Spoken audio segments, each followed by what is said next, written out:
Well, with 1 week until Christmas, the Tulsa Air and Space Museum delivered an early gift for families in a special fly-in.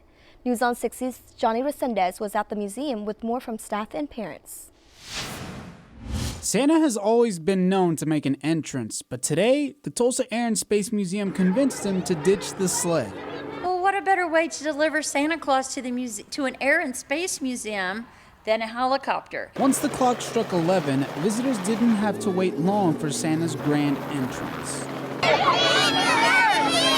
The museum welcomed Santa to his chair in a modified 1939 DC-3 flagship Tulsa cockpit. Once inside, kids grabbed their wish lists and gave them to Santa along with taking pictures.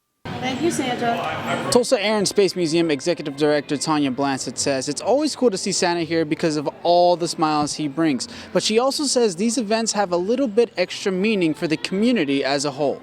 We get a lot of out-of-state tourism, which brings extra tourism dollars to our city. So it's a benefit both in our community to families, but also to our local economy.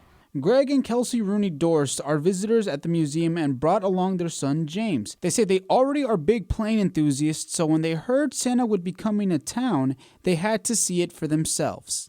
We come from a pretty aviation-oriented family, and it was important for me to get James out here to see Santa for his first time, and what a bonus to have Santa flying in on a helicopter. Dorst says as a parent, having these events at museums are an amazing way to also educate kids. Having an event like this is just good to get out and have James experience new things. Visitors were also able to watch the Polar Express at the Bertelsmeyer Planetarium. In Tulsa, Johnny Resendez, Oklahoma's Own, News on 6.